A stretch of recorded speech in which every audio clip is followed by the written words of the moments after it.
ಕುಂಭಮೇಳ ಎಂದರೇನು? ಕುಂಭಮೇಳದ ಮಹತ್ವವೇನು? ಎಲ್ಲ ಕುಂಭಮೇಳಗಳು ಎಲ್ಲೆಲ್ಲಿ ನಡೆಯುತ್ತದೆ ಮತ್ತು ಕುಂಭಮೇಳದಲ್ಲಿ ಏನಾಗುತ್ತದೆ? ಕುಂಭಮೇಳದಲ್ಲಿ ಜನರು ಏನು ಮಾಡುತ್ತಾರೆ? ಈ ಪ್ರಶ್ನೆಗಳಿಗೆ ಉತ್ತರಗಳನ್ನು ಪಡೆಯಲು, ಕುಂಭಮೇಳದ ಬಗ್ಗೆ ಎಲ್ಲವನ್ನೂ ತಿಳಿಯಲು ಈ ಸಂಪೂರ್ಣ ವಿಡಿಯೋವನ್ನು ನೋಡಿ. ಹಿಂದೂ ಧರ್ಮದಲ್ಲಿ ಕುಂಭಮೇಳವು ಪವಿತ್ರ ನದಿಗಳ ಬಳಿ ನಡೆಯುವ ಅತಿದೊಡ್ಡ ಆಧ್ಯಾತ್ಮಿಕ ಸಭೆಯಾಗಿದೆ. ಕುಂಭಮೇಳದಲ್ಲಿ 2 ವಿಧಗಳಿವೆ. 6 ವರ್ಷಗಳಿಗೊಮ್ಮೆ ನಡೆಯುವ ಕುಂಭಮೇಳವನ್ನು ಅರ್ಧ ಕುಂಭಮೇಳ ಎಂದು ಕರೆಯಲಾಗುತ್ತದೆ ಮತ್ತು 12 ವರ್ಷಗಳಿಗೊಮ್ಮೆ ನಡೆಯುವ ಕುಂಭಮೇಳವನ್ನು ಮಹಾಕುಂಭಮೇಳ ಎಂದು ಕರೆಯಲಾಗುತ್ತದೆ. ಈ ವರ್ಷ ನಡೆಯುವ ಕುಂಭಮೇಳ ಮಹಾಕುಂಭಮೇಳ. ಸಂಸ್ಕೃತದಲ್ಲಿ ಕುಂಭ ಎಂದರೆ ಪಾತ್ರೆ ಅಥವಾ ಮಡಿಕೆ ಎಂದರ್ಥ. ವೇದಗಳ ಪ್ರಕಾರ ಕುಂಭವು ಅಮರತ್ವದ ಮಕರಂದವನ್ನು ಒಳಗೊಂಡಿರುವ ಮಡಿಕೆಯನ್ನು ಸೂಚಿಸುತ್ತದೆ. ಕುಂಭಮೇಳದ ಸಮಯದಲ್ಲಿ ಪವಿತ್ರ ನೀರು ಅಮೃತವನ್ನು ಹೊಂದಿರುತ್ತದೆ ಎಂದು ಹೇಳಲಾಗುತ್ತದೆ. ಜ್ಯೋತಿಷ್ಯ ಗ್ರಂಥಗಳಲ್ಲಿ ಕುಂಭವು ಕುಂಭರಾಶಿಯನ್ನು ಸೂಚಿಸುತ್ತದೆ. ಸಂಸ್ಕೃತದಲ್ಲಿ ಮೇಳ ಎಂಬ ಪದವು ಒಂದಾಗುವುದು, ಸೇರುವುದು, ಭೇಟಿಯಾಗುವುದು, ಒಟ್ಟಿಗೆ ಚಲಿಸುವುದು, ಒಟ್ಟಿಗೆ ಸುತ್ತುವರಿಯುವುದು, ಒಂದೇ ಸ್ಥಳದಲ್ಲಿ ಜೋಡಿಸುವುದು ಎಂದರ್ಥ. ಈ ಪದವನ್ನು ಮುಖ್ಯವಾಗಿ ಆಧ್ಯಾತ್ಮಿಕ ಕೂಟಗಳು, ಜಾತ್ರೆಗಳು, ಸಮುದಾಯ ಆಚರಣೆಗಳಲ್ಲಿ ಬಳಸಲಾಗುತ್ತದೆ. ಈ ಪದವನ್ನು ಋಗ್ವೇದ ಮತ್ತು ಇತರ ಪ್ರಾಚೀನ ಹಿಂದೂ ಗ್ರಂಥಗಳಲ್ಲಿ ಉಲ್ಲೇಖಿಸಲಾಗಿದೆ. ಹೀಗಾಗಿ ಕುಂಭಮೇಳ ಎಂದರೆ ಪವಿತ್ರ ನದಿ ನೀರು ಅಥವಾ ಅಮೃತ ನದಿಯ ಸುತ್ತಲೂ ಒಟ್ಟುಗೂಡುವುದು, ಭೇಟಿಯಾಗುವುದು, ಒಂದಾಗುವುದು ಮತ್ತು ಸುತ್ತುವರಿಯುವುದು. ಕುಂಭಮೇಳವು ಹಿಂದೂ ಧರ್ಮದಲ್ಲಿ ಒಂದು ಪ್ರಮುಖ ತೀರ್ಥಯಾತ್ರೆ ಮತ್ತು ಹಬ್ಬವಾಗಿದೆ. ಕುಂಭಮೇಳವು ಹಿಂದೂಗಳ ಅತಿದೊಡ್ಡ ಸಾರ್ವಜನಿಕ ಸಭೆಯಾಗಿದೆ. ನವಗ್ರಹಗಳಲ್ಲಿ ಗುರುಗ್ರಹವನ್ನು ಅತ್ಯಂತ ಮಂಗಳಕರವೆಂದು ಹೇಳಲಾಗುತ್ತದೆ. ಗುರುಗ್ರಹವು ಒಂದು ರಾಶಿಯ ಸುತ್ತಲೂ ಸುಮಾರು 1 ವರ್ಷ ತೆಗೆದುಕೊಳ್ಳುತ್ತದೆ ಮತ್ತು ಭೂಮಿಯ ಸುತ್ತಲೂ ಸರಿಸುಮಾರು 12 ವರ್ಷಗಳನ್ನು ತೆಗೆದುಕೊಳ್ಳುತ್ತದೆ. ಗುರುಗ್ರಹದ ಈ ತಿರುಗುವಿಕೆಯನ್ನು ಆಚರಿಸಲು ಕುಂಭಮೇಳ ಆಚರಿಸಲಾಗುತ್ತದೆ. ಗುರು ಬೃಹಸ್ಪತಿ ಅಥವಾ ಗುರುಗ್ರಹದ ಪ್ರತಿ ಪುನರಾವರ್ತನೆಯನ್ನು ಆಚರಿಸಲು ಇದನ್ನು ಕುಂಭಮೇಳ ಎಂದು ಆಚರಿಸಲಾಗುತ್ತದೆ. ಕುಂಭಮೇಳವು ಮುಖ್ಯವಾಗಿ 4 ನದಿ ತೀರದಲ್ಲಿ ನಡೆಯುತ್ತದೆ. ಅವುಗಳೆಂದರೆ ಪ್ರಯಾಗ. ಈ ಸ್ಥಳವು 3 ನದಿಗಳಾದ ಗಂಗಾ, ಯಮುನಾ ಮತ್ತು ಸರಸ್ವತಿ ನದಿಗಳ ಸಂಗಮವಾಗಿದೆ. 2ನೇ ಸ್ಥಾನ ಗಂಗಾ ನದಿಯು ಹುಟ್ಟಿದ ಸ್ಥಾನ ಹರಿದ್ವಾರ. 3ನೇ ಸ್ಥಾನ ಗೋದಾವರಿ ನದಿಯ ಸಮೀಪವಿರುವ ನಾಸಿಕ್ ಸ್ಥಳ. ಕೊನೆಯ ಸ್ಥಳವು ಕ್ಷಿಪ್ರಾ ನದಿಯು ನೆಲೆಸಿದ ಸ್ಥಳ ಉಜ್ಜಯಿನಿ. ಈ 4 ಪವಿತ್ರ ಸ್ಥಳಗಳಲ್ಲಿ ಕುಂಭಮೇಳೆಯನ್ನು ನಡೆಯುತ್ತದೆ. ಈ ಕುಂಭಮೇಳದ ಮುಖ್ಯ ಉದ್ದೇಶವೆಂದರೆ ನದಿಗಳಲ್ಲಿ ಪವಿತ್ರ ಸ್ನಾನ ಮಾಡುವುದು. ಇದರ ಹೊರತಾಗಿ ಇದು ಅತಿದೊಡ್ಡ ಹಿಂದೂ ಕೂಟದ ಆಚರಣೆಯಾಗಿದೆ. ವಿವಿಧ ಸಮುದಾಯದ ಜನರು ಒಂದೇ ಸ್ಥಳದಲ್ಲಿ ಸೇರುತ್ತಾರೆ. ಹಲವಾರು ಜಾತ್ರೆಗಳು ಆಯೋಜಿಸಲಾಗುತ್ತದೆ. ಒಂದೇ ಸ್ಥಳದಲ್ಲಿ ಶಿಕ್ಷಣ, ಧಾರ್ಮಿಕ, ಸಂತರಿಂದ ಪ್ರವಚನಗಳು, ಸನ್ಯಾಸಿಗಳು, ಸಾಧುಗಳು, ಅಘೋರಿಗಳು, ಸಾಮೂಹಿಕ ಸಭೆಗಳು. ಇದು ಪವಿತ್ರತೆಯನ್ನು ಆಚರಿಸಲು ಎಲ್ಲರೂ ಸೇರುವ ಆಧ್ಯಾತ್ಮಿಕ ಸಭೆಯಾಗಿದೆ. ಕುಂಭಮೇಳದ ಸಾಧಕರು ಈ ನದಿಗಳಲ್ಲಿ ಸ್ನಾನ ಮಾಡುವುದು ಪ್ರಾಯಶ್ಚಿತಕ್ಕೆ ಸಾಧನವೆಂದು ನಂಬುತ್ತಾರೆ. ಈ ಪವಿತ್ರ ನದಿಯಲ್ಲಿ ಸ್ನಾನ ಮಾಡುವುದು ಪ್ರಾಯಶ್ಚಿತ ಅಥವಾ ತಪಸ್ಸಿನಂತೆ. ಈ ತಪಸ್ಯವು ನಮ್ಮ ಕೆಟ್ಟ ಕಾರ್ಯಗಳನ್ನು, ನಮ್ಮ ಹಿಂದಿನ ಜೀವನದ ತಪ್ಪುಗಳನ್ನು ಮತ್ತು ನಮ್ಮ ಪಾಪಗಳನ್ನು ನಿವಾರಿಸುತ್ತದೆ. ಪವಿತ್ರ ಸ್ನಾನವು ನಮ್ಮ ಎಲ್ಲ ಪಾಪಗಳನ್ನು ಶುದ್ಧೀಕರಿಸುತ್ತದೆ ಎಂದು ನಂಬಲಾಗಿದೆ. ಕುಂಭಮೇಳವನ್ನು ಸಾಂಪ್ರದಾಯಿಕವಾಗಿ ಹಿಂದೂ ತತ್ವಜ್ಞಾನಿ ಸಂತರಾದ ಶ್ರೀ ಆದಿಶಂಕರಾಚಾರ್ಯರು ಪ್ರಾರಂಭಿಸಿದರು ಎಂದು ನಂಬಲಾಗಿದೆ. ಭಾರತೀಯ ಉಪಖಂಡದಾದ್ಯಂತ ಹಿಂದೂ ಮಠಗಳ ಜೊತೆಗೆ ತಾತ್ವಿಕ ಪ್ರವಚನಗಳು ಮತ್ತು ಚರ್ಚೆಗಳಿಗಾಗಿ ಪ್ರಮುಖ ಹಿಂದೂ ಸಭೆಯನ್ನು ಪ್ರಾರಂಭಿಸುವ ಅವರ ಪ್ರಯತ್ನಗಳ ಭಾಗವಾಗಿದೆ. ಎಲ್ಲ ಕ್ಷೇತ್ರಗಳು ಮತ್ತು ಎಲ್ಲ ಸಂಪ್ರದಾಯ ಸಂತರು ಮತ್ತು ಜನರು ಒಟ್ಟಾಗಿ ಸೇರಲು ಮತ್ತು ತಮ್ಮ ಜ್ಞಾನವನ್ನು ಎಲ್ಲರೊಂದಿಗೆ ಹಂಚಿಕೊಳ್ಳಲು ಅವರು ಈ ಹಿಂದೂ ಕೂಟವನ್ನು ಪ್ರಾರಂಭಿಸಿದರು. ಇದನ್ನು ತಿಳಿದ ದೇಶಾದ್ಯಂತ ಯಾತ್ರಿಗಳು ಭಾರೀ ಸಂಖ್ಯೆಯಲ್ಲಿ ಜಮಾಯಿಸಿದರು ಮತ್ತು ಅಲ್ಲಿ ಒಂದು ಧಾರ್ಮಿಕ ಕ್ರಿಯೆಯಲ್ಲಿ ತಮ್ಮನ್ನು ಪವಿತ್ರಗೊಳಿಸಿಕೊಳ್ಳಲು ಪವಿತ್ರ ನದಿಯಲ್ಲಿ ಪವಿತ್ರ ಸ್ನಾನವನ್ನು ಒಳಗೊಂಡಿದ್ದರು. ಗುರು, ಸೂರ್ಯ ಮತ್ತು ಚಂದ್ರ ಗ್ರಹಗಳ ಸ್ಥಾನಗಳನ್ನು ಅವಲಂಬಿಸಿ ಇಂದು ಚಂದ್ರ ಮತ್ತು ಸೌರಮಾನದ ಆಧಾರದ ಮೇಲೆ ಸುಮಾರು 12 ವರ್ಷಗಳಿಗೊಮ್ಮೆ ಈ ಸ್ಥಳದಲ್ಲಿ ಕುಂಭಮೇಳವನ್ನು ಆಚರಿಸಲಾಗುತ್ತದೆ. ಈ ಕುಂಭಮೇಳವನ್ನು ಮಾಘಮೇಳ ಅಥವಾ ಮಕರ ಮೇಳ ಎಂದು ಕರೆಯುತ್ತಾರೆ. ಪ್ರತಿ 12 ವರ್ಷಗಳಿಗೊಮ್ಮೆ ಮಹಾಕುಂಭಮೇಳ ಪ್ರಯಾಗದಲ್ಲಿ ನಡೆಯುತ್ತದೆ ಮತ್ತು ಪ್ರತಿ 6 ವರ್ಷಗಳಿಗೊಮ್ಮೆ ಅರ್ಧ ಕುಂಭಮೇಳ ಹರಿದ್ವಾರದಲ್ಲಿ ನಡೆಯುತ್ತದೆ. 3 ವರ್ಷಗಳ ಮಹಾಕುಂಭಮೇಳದ ನಂತರ ಉಜ್ಜಯಿನಿ ಮತ್ತು ನಾಸಿಕ್ನಲ್ಲಿ ಕುಂಭಮೇಳ ನಡೆಯುತ್ತದೆ. ತಮಿಳುನಾಡಿನಲ್ಲಿ ಕುಂಭಕೋಣಂ ಕಾವೇರಿ ನದಿಯ ಬಳಿ 12 ವರ್ಷಗಳ ಕಾಲ ನಂತರ ಮಾಘಮೇಳ ನಡೆಯುತ್ತದೆ. ಈ ಕುಂಭಮೇಳವು ಪ್ರಯಾಗ ಕುಂಭಮೇಳದಂತೆಯೇ ಸಮಾನವಾದ ಮಂಗಳಕರವಾಗಿದೆ. ಈ ನೀರಿನ ಸ್ನಾನದ ಆಚರಣೆಯು ಪ್ರಾಚೀನ ಹಬ್ಬವಾಗಿದೆ. ಇದು ಲಕ್ಷಾಂತರ ದಕ್ಷಿಣ ಭಾರತೀಯ ಹಿಂದೂಗಳನ್ನು ಆಕರ್ಷಿಸುತ್ತದೆ ಮತ್ತು ಇದನ್ನು ತಮಿಳು ಕುಂಭಮೇಳ ಎಂದು ವಿವರಿಸಲಾಗಿದೆ. ಕುಂಭಮೇಳವು ಪ್ರಾಚೀನ ಕಾಲದಲ್ಲಿ ಹುಟ್ಟುಕೊಂಡಿದೆ ಮತ್ತು ಹಿಂದೂ ಪುರಾಣಗಳಲ್ಲಿ ಕಂಡುಬರುವ ಸಮುದ್ರ ಮಂಥನದ ಬಗ್ಗೆ ಪುರಾಣಗಳಲ್ಲಿ ದೃಢೀಕರಿಸಲ್ಪಟ್ಟಿದೆ ಎಂದು ಅನೇಕ ಹಿಂದೂಗಳು ನಂಬುತ್ತಾರೆ. ನಮ್ಮ ಹಿಂದೂ ಪುರಾಣಗಳಲ್ಲಿ ಸಮುದ್ರ ಮಂಥನವು ಅತ್ಯಂತ ಮಹತ್ವದಾಗಿದೆ ಮತ್ತು ಅದಕ್ಕೆ ಸಂಬಂಧಿಸಿದ ಅನೇಕ ಹಬ್ಬಗಳಿವೆ. ಸಮುದ್ರ ಮಂಥನವು ಅಮೃತವನ್ನು ಪಡೆಯಲು ಸಾಗರದ ಮಂಥನದ ಘಟನೆಯಾಗಿದೆ. ಹಿಂದೂ ಪುರಾಣಗಳ ಪ್ರಕಾರ ಅಮೃತದ ಮಡಿಕೆಯ ಸೃಷ್ಟಿಯನ್ನು ವಿವರಿಸುತ್ತದೆ. ಒಳ್ಳೆಯ ಮತ್ತು ಕೆಟ್ಟ ಶಕ್ತಿಗಳು ಸಾಗರವನ್ನು ಮಂಥನ ಮಾಡಿದ ನಂತರ ಅಮರತ್ವದ ಮಕರಂದವು ಕಾಣಿಸಿಕೊಂಡಿತು. ಸಾಗರ ಮಂಥನದ ನಂತರ ಕಲ್ಪವೃಕ್ಷ, ಕಾಮಧೇನು, ರತ್ನದ ಕಲ್ಲುಗಳು, ಐರಾವತ ಮುಂತಾದ ವಾಹನಗಳು, ಕುದುರೆಗಳು, ವಿವಿಧ ಆಯುಧಗಳು, ಸಸ್ಯಗಳು ಮುಂತಾದ ಅನೇಕ ಒಳ್ಳೆಯ ವಸ್ತುಗಳು ಸಾಗರದಿಂದ ಹೊರಬಂದವು ಮತ್ತು ದೇವತೆಗಳು ಮತ್ತು ಅಸುರರಿಗೆ ಸಮಾನವಾಗಿ ವಿತರಿಸಲಾಯಿತು. ಕಾಲಕೂಟ ಅಥವಾ ಹಾಲಾಹಲದಂಥ ಕೆಟ್ಟ ವಸ್ತುಗಳು ಸಹ ಸಾಗರದಿಂದ ಹೊರಬಂದವು. ಇದೆಲ್ಲದರ ನಂತರ ಅಮೃತ ಮಡಿಕೆಯು ಸಾಗರದಿಂದ ಹೊರಬಂದಿತು. ಅಮೃತ ಮಡಿಕೆಯನ್ನು ಭಗವಾನ್ ಧನ್ವಂತ್ರಿ ಹಿಡಿದಿದ್ದನು. ಇದನ್ನು ನೋಡಿದ ದೇವತೆಗಳು ಮತ್ತು ರಾಕ್ಷಸರು ಈ ಅಮೃತಕ್ಕಾಗಿ ಕಾದಾಡತೊಡಗಿದರು. ದೇವತೆಗಳು ಮತ್ತು ಅಸುರರು ಅಮೃತಕ್ಕಾಗಿ ಹೋರಾಡುತ್ತಿರುವಾಗ ಗರುಡನು ಅಮೃತದ ಮಡಿಕೆಯನ್ನು ತೆಗೆದುಕೊಂಡು ಹಾರಿ ಹೋದನು. ಅವನು ಹಾರುತ್ತಿರುವಾಗ ಭೂಮಿಯ ಮೇಲಿನ 4 ಸ್ಥಳಗಳಲ್ಲಿ ಅಮೃತದ ಹನಿಗಳು ಚೆಲ್ಲಿದವು ಎಂದು ಹೇಳುತ್ತಾರೆ. ಆ 4 ಸ್ಥಳಗಳು ಪ್ರಯಾಗ, ಹರಿದ್ವಾರ, ಉಜ್ಜಯಿನಿ ಮತ್ತು ನಾಸಿಕ್ ಆಗಿತ್ತು. ಇದರಿಂದ 4 ಸ್ಥಳಗಳು 4 ಕುಂಭಮೇಳಗಳಿಗೆ ಮೂಲವಾಯಿತು. ಈ ಕಥೆಯಲ್ಲಿ ಹಲವಾರು ಬದಲಾವಣೆಗಳಿವೆ. ವಿಷ್ಣು ಮೋಹಿನಿ ಅವತಾರವಾಗಿ ಅಮೃತವನ್ನು ಚೆಲ್ಲಿದನು ಎಂದು ಕೆಲವರು ಹೇಳುತ್ತಾರೆ. ಕೆಲವರು ಭಗವಾನ್ ಧನ್ವಂತರಿ ಅದನ್ನು ಚೆಲ್ಲಿದ್ದಾನೆ ಎಂದು ಹೇಳುತ್ತಾರೆ ಮತ್ತು ಕೆಲವರು ಇಂದ್ರನು ಅಮೃತವನ್ನು ಸುರಿಸಿದ್ದಾನೆ ಎಂದು ಹೇಳುತ್ತಾರೆ. ಹಿಂದೂ ಗ್ರಂಥಗಳಲ್ಲಿ ಕುಂಭಮೇಳದ ಬಗ್ಗೆ ವಿವರಿಸುವ ಹಲವಾರು ಅಧ್ಯಾಯಗಳು ಮತ್ತು ಪದ್ಯಗಳಿವೆ.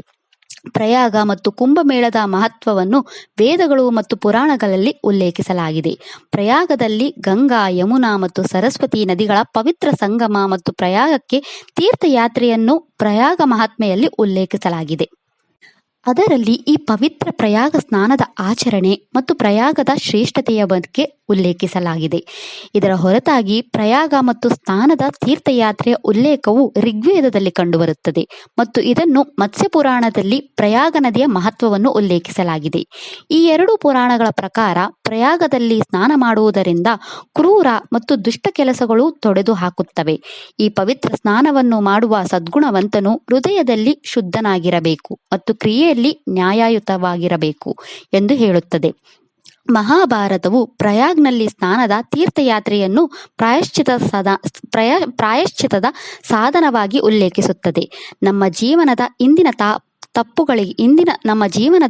ತಪ್ಪುಗಳಿಗೆ ಪ್ರಾಯಶ್ಚಿತ ಮತ್ತು ಜೀವನದಲ್ಲಿ ಮುಂದೆ ಹೋಗದಿರಲು ಕಾರಣವಾಗುವ ಅಪರಾಧವನ್ನು ಪವಿತ್ರ ಸ್ನಾನದಿಂದ ಪರಿಹರಿಸಲಾಗುತ್ತದೆ ಎಂದು ಉಲ್ಲೇಖಿಸಲಾಗಿದೆ. ಭಗವದ್ಗೀತೆಯಲ್ಲಿ ಕೃಷ್ಣನು ಅರ್ಜುನನಿಗೆ ಹೇಳುತ್ತಾನೆ, ದೃಢವಾದ ವ್ರತವನ್ನು ಪಾಲಿಸುವವನು ಮಾಘ ಮಾಸದ ಸಮಯದಲ್ಲಿ ಪ್ರಯಾಗದಲ್ಲಿ ಸ್ನಾನ ಮಾಡಿ ನಿರ್ಮಲನಾಗಿ ಸ್ವರ್ಗವನ್ನು ತಲುಪುತ್ತಾನೆ. ಪ್ರಯಾಗ ತೀರ್ಥವು ಮಾನಸ ಸರೋವರ ತೀರ್ಥಕ್ಕೆ ಸಮಾನವಾಗಿದೆ. ಇದು ಭಗವಾನ್ ಶಿವನ ಹೃದಯದಿಂದ ನೇರವಾಗಿ ಹರಿಯುವ ತೀರ್ಥವಾಗಿದೆ. ಪ್ರಯಾಗ ನದಿಯಲ್ಲಿ ಪವಿತ್ರ ಸ್ನಾನ ಮಾಡಿದ ನಂತರ ಒಬ್ಬರು ಸತ್ಯ, ದಾನ, ಸ್ವಯಂ ನಿಯಂತ್ರಣ ಮತ್ತು ತಾಳ್ಮೆಯಂತಹ ಮೌಲ್ಯಗಳಿಂದ ಬದುಕುತ್ತಾರೆ ಎಂದು ಹೇಳಲಾಗುತ್ತದೆ. ಪ್ರಯಾಗದಲ್ಲಿರುವ ಕುಂಭಮೇಳವು ಜನರು ಮತ್ತು ಸಾಧುಗಳು ತಮ್ಮ ಆತ್ಮಗಳನ್ನು ಮುಕ್ತಗೊಳಿಸಲು ಭಕ್ತಿಯಿಂದ ಆತ್ಮಹತ್ಯೆ ಮಾಡಿಕೊಳ್ಳಲು ಬರುತ್ತಾರೆ. ಕೆಲವು ಜನರು ತಮ್ಮ ಜೀವನದ ಕೊನೆಯ ದಿನಗಳನ್ನು ಎಣಿಸಲು ಅಥವಾ ಈ ಮಾನವ ದೇಹದಿಂದ ಮುಕ್ತಿ ಪಡೆಯಲು ತಮ್ಮ ಜೀವನದ ಕೊನೆಯ ದಿನಗಳನ್ನು ಕಳೆಯಲು ಬರುತ್ತಾರೆ. ಕುಂಭಮೇಳವು ಹೆಚ್ಚಿನ ಸಂಖ್ಯೆಯ ಯಾತ್ರಿಕರನ್ನು ಆಕರ್ಷಿಸುತ್ತದೆ ಮತ್ತು ಶತಮಾನಗಳಿಂದ ಹಿಂದೂಗಳಿಗೆ ಧಾರ್ಮಿಕವಾಗಿ ಮಹತ್ವದಾಗಿದೆ.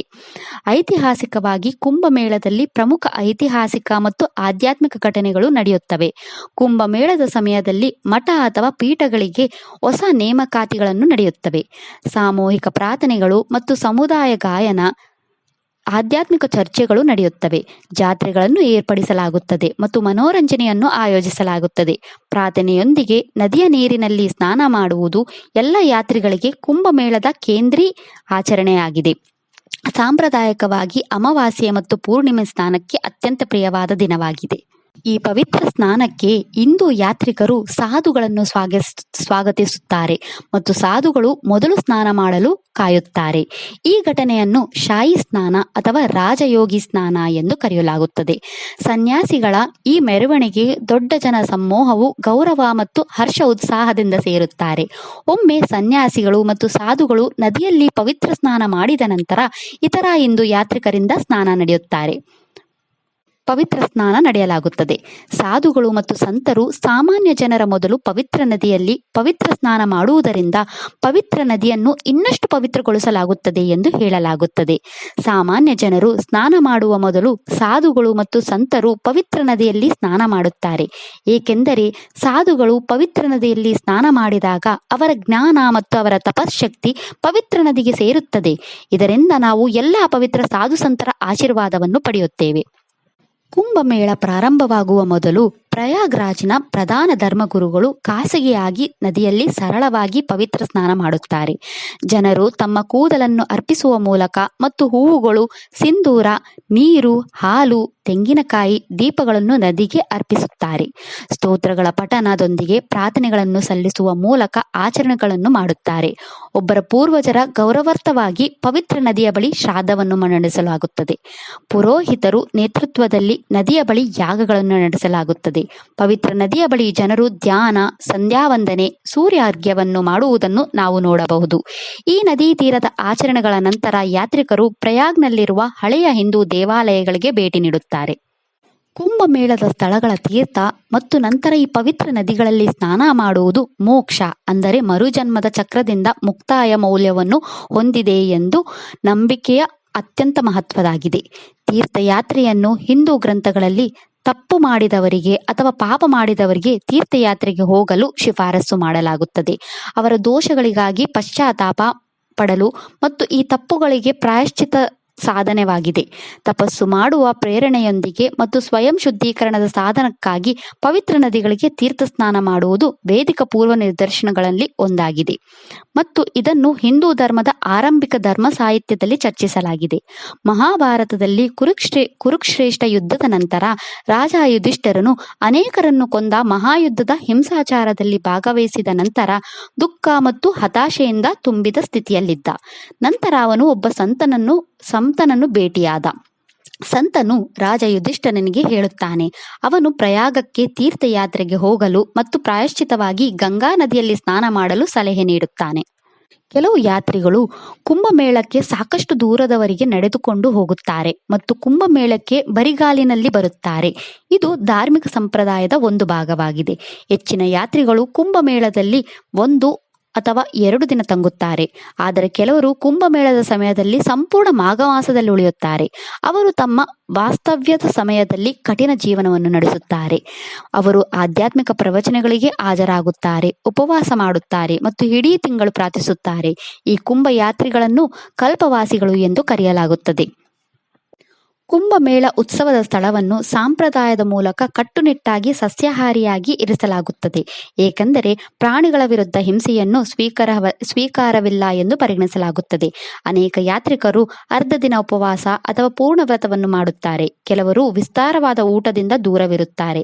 ಕುಂಭಮೇಳದಲ್ಲಿ ಸಾಲುಗಳಲ್ಲಿ ಕುಳಿತು ಮಹಾಪ್ರಸಾದವನ್ನು, ಸಮುದಾಯದ ಭೋಜನವನ್ನು ಹಂಚಿಕೊಳ್ಳುವ ಜನರನ್ನು ನಾವು ನೋಡುತ್ತೇವೆ. ಅನೇಕ ಜನರು ಇಲ್ಲಿ ಸಾಧು ಮತ್ತು ಸಂತರಿಗೆ ಅನ್ನದಾನ ಮಾಡುತ್ತಾರೆ. ಜನರು ಸಾಧುಗಳಿಗೆ ಬಟ್ಟೆ, ಹೊದಿಕೆ ಮತ್ತು ಅಗತ್ಯವಿರುವ ವಸ್ತುಗಳನ್ನು ದಾನ ಮಾಡುತ್ತಾರೆ.